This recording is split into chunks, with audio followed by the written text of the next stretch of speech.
debuted 5 years ago, Poppy Playtime has gotten 5 new chapters, and with each one, the lore gets more complex and the fan theories get even weirder. Joining me here to talk about what's going on in this universe, Bryce from Mob and Nicole, who voices Lily Love Braids. Thank you for joining us. Give it up for Poppy Playtime.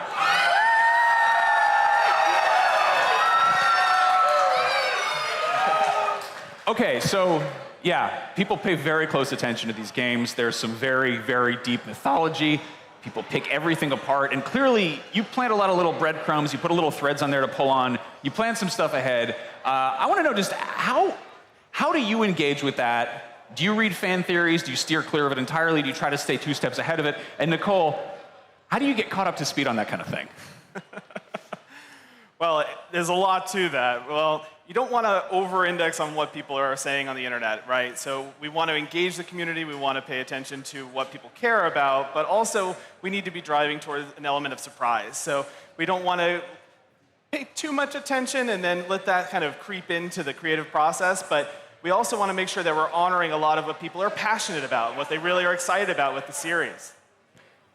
Yeah, and I would say I rely heavily on the devs when I get in the room. When it's my turn, I'm like, so you tell me what is and isn't relevant, because not all the secrets are out when it's in the process.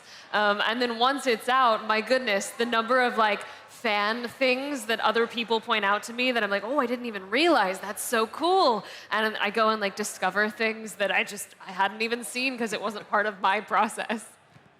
Now, Bryce, do you have any particular favorite fan theories that are just wildly off base? They can be ones that have since sort of expired, that new information.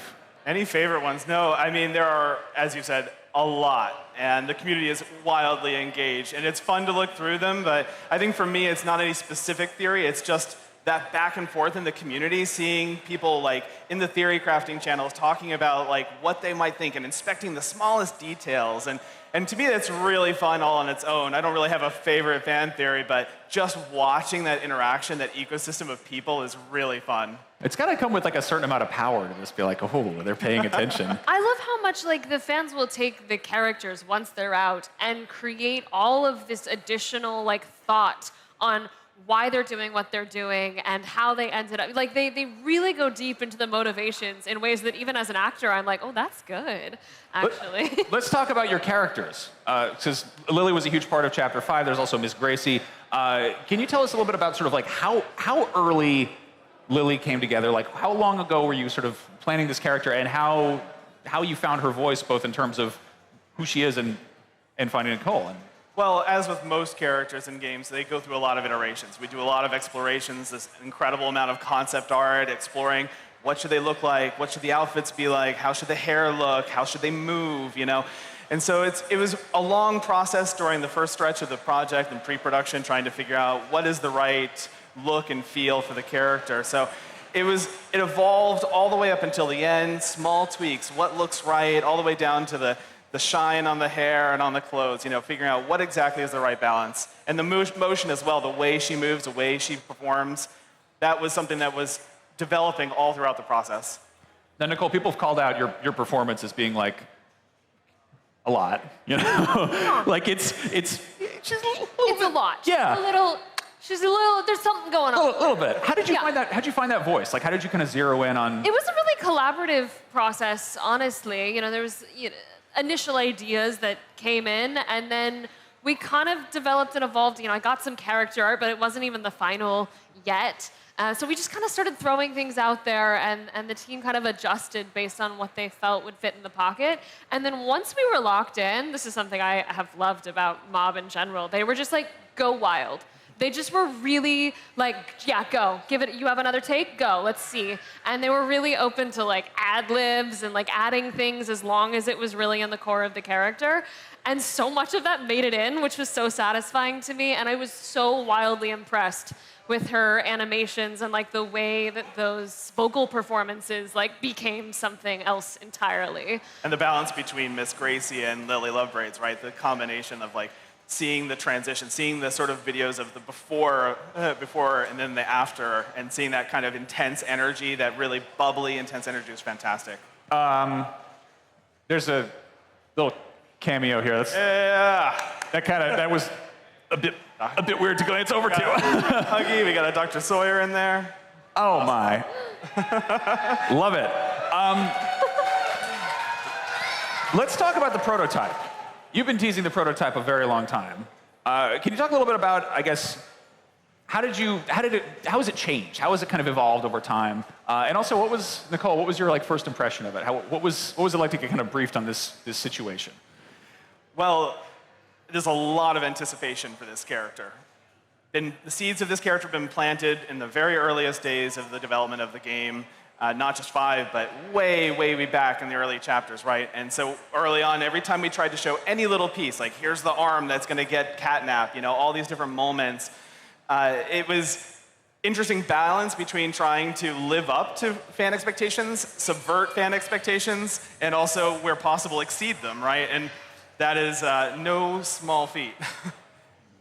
For me, I got to experience it with the rest of the fans playing it for the first time. I had no idea other than when I was doing Miss Gracie on set, getting to see some of the claw pieces and whatever else that they had just kind of around. I had no idea what the final product was going to look like. And so it was very cool because obviously Lily has a very specific relationship to the prototype.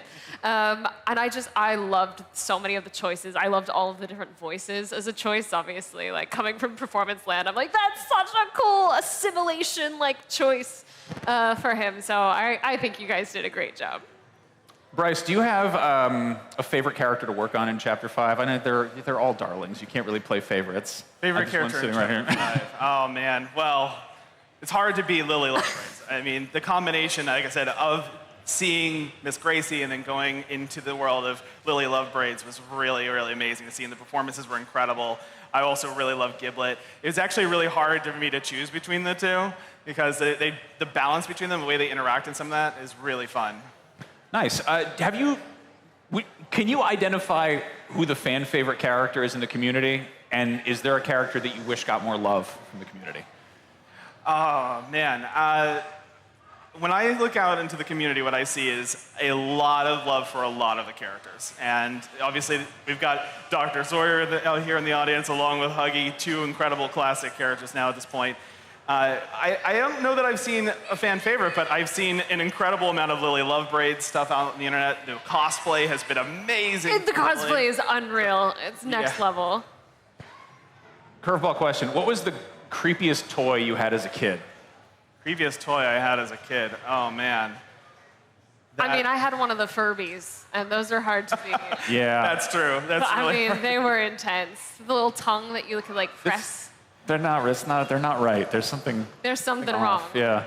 Yeah. Although had on one of those. characters that need love, I just want to say a personal low-key favorite of mine in 5 was Tompkins. Yeah. When they were explaining to me, they were trying to explain it because she has some Lily or Gracie references, Tompkins, at some point. And they were explaining the character to me, and I was like, you go in his tummy to feel warm and nice? And I don't know, I loved that. I'm like, I want to get into Tompkins. That's a really good point, because Chum is such a fun and interesting character, and it's oh, he's so cute and cuddly and kind of soft, and then he belly opens up and the teeth are there and you're like, oh my God. And that's where a lot of the magic comes from for us, is finding that balance between cute and cuddly and these vintage toy elements, that nostalgia, but then there's always that layer underneath, right? Like Huggy, when he's standing up on the podium, Chapter 1, he's just happy and smiling and he's fine, and then you see the mouth open, right? And you're like, it's a whole different ballgame. You do some great work with upsetting teeth. It's a lot. Now, a couple more questions. Nicole, you've had a lot of roles. You're also a big deal in another beloved horror series, which is Resident Evil. You're Jill Valentine, and you're also Daniela Dimitris in Village.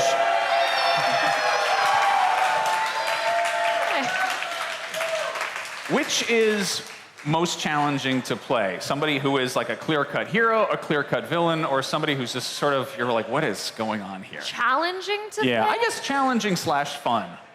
Fun to play, different. I would say villains are always having a good day until they're not, and heroes are almost always having a bad day. So that's one way to think about it.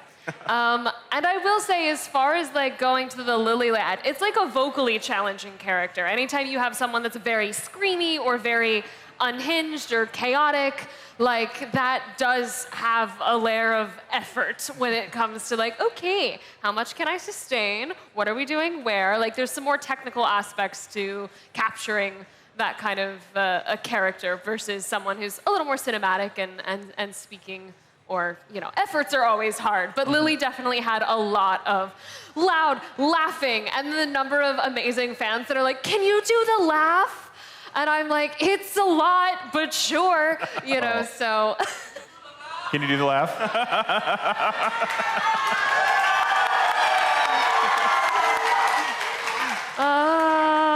Yeah. Okay. Well, right before she goes, oh, our special guest is here.